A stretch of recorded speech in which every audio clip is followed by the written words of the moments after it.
জামাতকে ভোট দিলে সেরা 5 সুবিধা। 2026 সালে বাংলাদেশে যে নির্বাচন হতে যাচ্ছে সেখানে আসলে খেলা হবে দুপক্ষে, একদিকে বিএনপি আর একদিকে জামাত। কিন্তু ভোটের মাঠে হাওয়া বদলাতে শুরু করেছে জামাত ইসলামের কিছু অভাবনীয় বাজি বা প্রতিশ্রুতির কারণে। আপনি যদি ভাবেন রাজনীতি মানে শুধু জ্বালাও পোড়াও আর বাঁকা বাঁকা কথা, তাহলে আজকের এই ভিডিওটি আপনার ধারণা পাল্টে দেবে। জামাত ইসলামী ক্ষমতায় গেলে এমন 5টি সুবিধা দেওয়ার ঘোষণা দিয়েছে যা শুনলে আপনার মনে হবে এও কি সম্ভব, নাকি পুরোটাই রাজনৈতিক স্ট্যান্ড। বিশেষ করে নারীদের কর্মঘণ্টা এবং চীনের সাথে বাংলাদেশের রাস্তার খরচের তুলনায় এই বিষয়গুলো তো রীতিমতো ভাইরাল টপিক। চলুন একদম ডিপ অ্যানালাইসিস করে দেখা যাক 2026 সালের নির্বাচনে জামায়াত ইসলামীর এই 5টি গেম চেঞ্জিং প্রতিশ্রুতি আসলে আপনার আমার জীবনকে কতটা বদলাতে পারে। রাজনৈতিক দলগুলো নির্বাচনের আগে ইশতেহার দেয়, বড় বড় কথা বলে, এটা আমরা সবাই জানি। কিন্তু এবার জামাত ইসলামীর আমির ডক্টর শফিকুর রহমান যে কথাগুলো বলেছেন তা সোশ্যাল মিডিয়ায় রীতিমতো ঝড় তুলেছে। বিএনপি যখন বলছে তারা ক্ষমতায় গেলে বেকার ভাতা দেবে, তখন জামাত বলছে না, আমরা ভিক্ষুক বানাতে চাই না, আমরা কাজ দেব। এই যে দুই দলের দুই রকম ফিলোসফি, এটাই কি 2026 সালের নির্বাচনে মোড় ঘুরিয়ে দেবে? জামাত ইসলামী সরাসরি ঘোষণা দিয়েছে যদি জনগণ তাদের দাঁড়িপাল্লা মার্কায় ভোট দিয়ে রাষ্ট্র ক্ষমতায় পাঠায় তবে তারা এই 5টি অবিশ্বাস্য সুবিধা নিশ্চিত করবে। চলুন এক এক করে ব্যবচ্ছেদ করি এই 5টি পয়েন্ট। প্রথমেই যে পয়েন্ট নিয়ে কথা বলবো সেটি শুনলে আপনার পশম দাঁড়িয়ে যাবে। এটি হলো দুর্নীতিমুক্ত বাংলাদেশ। আপনি বলতেই পারেন ভাই সব দলই তো এই একই কথা বলে, কিন্তু জামাত এবার বিষয়টি বুঝিয়েছে অঙ্ক কষে, একদম ক্যালকুলেটর চেপে। আমাদের দেশের সবচেয়ে বড় সমস্যা হলো দুর্নীতি। এই দুর্নীতি আমাদের হাড় মজ্জা এমন ভাবে মিশে গিয়েছে যে আমরা ধরেই নিয়েছি উন্নয়ন মানেই পকেটের টাকা গুম হওয়া। জামাত ইসলামীর আমির একটা ভয়াবহ পরিসংখ্যান সামনে এনেছেন। বাংলাদেশে প্রতি 1 কিলোমিটার রাস্তা তৈরি করতে খরচ হয় 82 কোটি টাকা। বিশ্বাস হয়?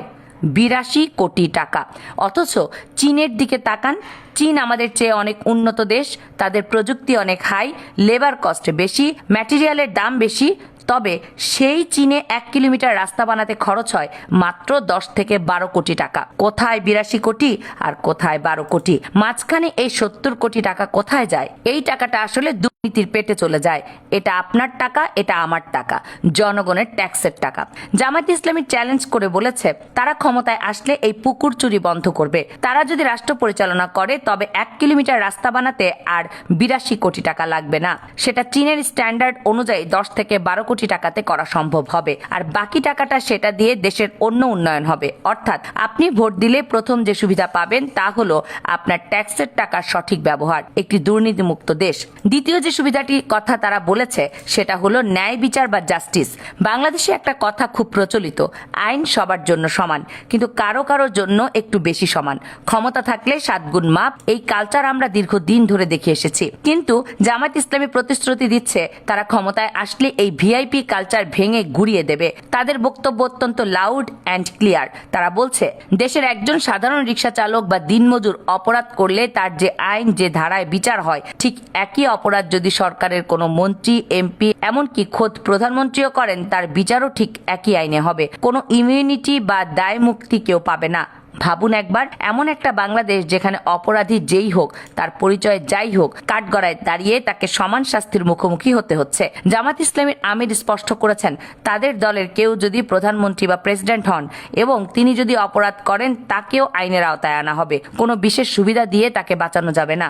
এই প্রতিশ্রুতি যদি তারা রাখতে পারে তবে বাংলাদেশে আইনের শাসনের এক নতুন অধ্যায় শুরু হবে। এবার আসি তৃতীয় পয়েন্টে। এটি বাংলাদেশের ব্যবসায়ী মহলের জন্য সবচেয়ে স্বস্তির খবর হতে পারে। সেটি হলো চাঁদাবাজ মুক্ত বাংলাদেশ।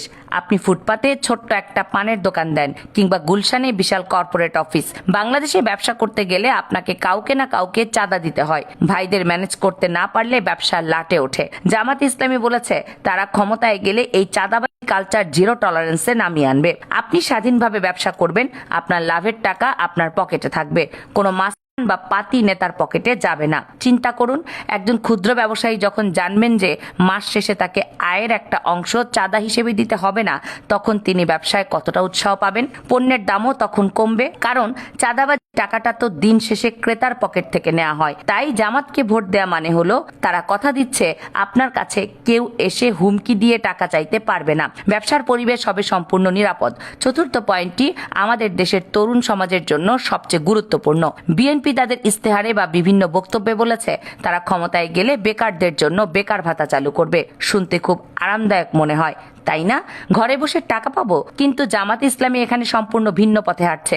তারা বলছে না, আমরা বেকার ভাতা দেব না। কেন দেবে না? তাদের যুক্তি হলো বেকার ভাতা মানুষকে অলস করে দেয়, পরনির্ভরশীল করে তোলে। তারা চায় না দেশের যুব সমাজ কারো দয়ার দিকে তাকিয়ে থাকুক।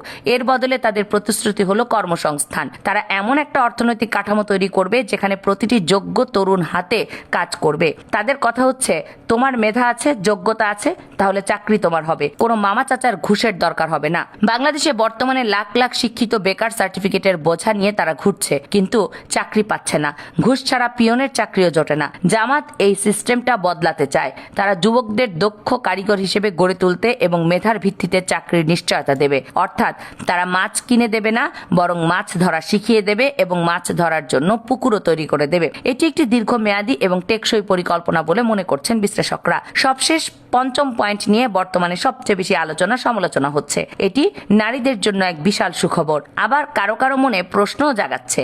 জামাত ইসলামী ঘোষণা দিয়েছে তারা ক্ষমতায় গেলে নারীদের কর্মঘণ্টা 8 ঘন্টা থেকে কমিয়ে 5 ঘন্টায় নামিয়ে আনবে। হ্যাঁ, ঠিকই শুনেছেন। একজন পুরুষ যেখানে 8 ঘন্টা ডিউটি করবেন, সেখানে একজন নারী অফিস করবেন মাত্র 5 ঘন্টা। কিন্তু বেতন পাবেন পূর্ণ 8 ঘন্টারই। এর পেছনে যুক্তি হিসেবে তারা বলছে নারীদের ঘরের অনেক কাজ সামলাতে হয়, সন্তান লালন পালন করতে হয়, তাই তাদের উপর কাজের চাপ কমিয়ে দিলে তারা পরিবারকে সময় দিতে পারবেন, যা একটি সুস্থ সমাজ গঠনের ভূমিকা রাখবে। কিন্তু এখানে একটা বড় প্রশ্ন জাগে, কোনো প্রাইভেট কোম্পানির মালিক কি 5 ঘন্টা কাজ করিয়ে 8 ঘন্টার বেতন দেবে? মালিক তো চাইবে পুরো কাজ আদায় করে নিতে। এই জায়গায় জামাত ইসলামীর সমাধানটি বেশ ইন্টারেস্টিং। তারা বলছেন মালিকরা নারীদের 5 ঘন্টারই বেতন দেবে, আর বাকি যে 3 ঘন্টা কাজ তারা করলো না কিন্তু বেতন পাবে, সেই 3 ঘন্টার বেতনের টাকাটা সরকার ভর্তুকি হিসেবে কোম্পানিকে দিয়ে দেবে অথবা সরাসরি নারীর অ্যাকাউন্টে দেবে। অর্থাৎ কোম্পানির মালিকের কোনো লস নাই। তিনি 5 ঘন্টার কাজ পাবেন, 5 ঘন্টার বেতন দেবেন, আর নারী কর্মচারী পাবেন 8 ঘন্টার বেতন, যার বাড়তি অংশটা আসবে রাষ্ট্রীয় কোষাগার থেকে। এটি যদি বাস্তবায়ন করা যায় তবে কর্মজীবী নারীদের জীবনযাত্রার মান অনেক উন্নত হবে। তারা ক্যারিয়ার এবং সংসার দুটোই সমানভাবে সামলাতে পারেন, দুটোতে সমানভাবে মনোযোগ দিতে পারবেন। তো দর্শক, এই ছিল 2026 সালের নির্বাচনকে সামনে রেখে জামাত ইসলামীর 5টি বড় প্রতিশ্রুতির বিশ্লেষণ। এখন দেখার বিষয় জামাত ইসলামী ক্ষমতায় যেতে পারে কিনা, আর ক্ষমতায় গেলে এই প্রতিশ্রুতিগুলো রাখতে পারবে কিনা, নাকি এগুলো কেবলই ভোটের আগে মানুষকে আকৃষ্ট করার কৌশল। তবে এটা মানতেই হবে তাদের এই পয়েন্টগুলো গতানুগতিক রাজনীতির বাইরে গিয়ে বেশ কিছু সিরিয়াস সমস্যার সমাধানে নতুন চিন্তার খোরাক যোগাচ্ছে। আপনাদের কাছে কি মনে হয় এই 5টি সুবিধার মধ্যে কোনটি আপনার কাছে সবচেয়ে বেশি গুরুত্বপূর্ণ? আপনাদের মূল্যবান মতামত কমেন্টস বক্সে জানাতে পারেন। কামরুন নাহার রাখি, কেএনআর মিডিয়া।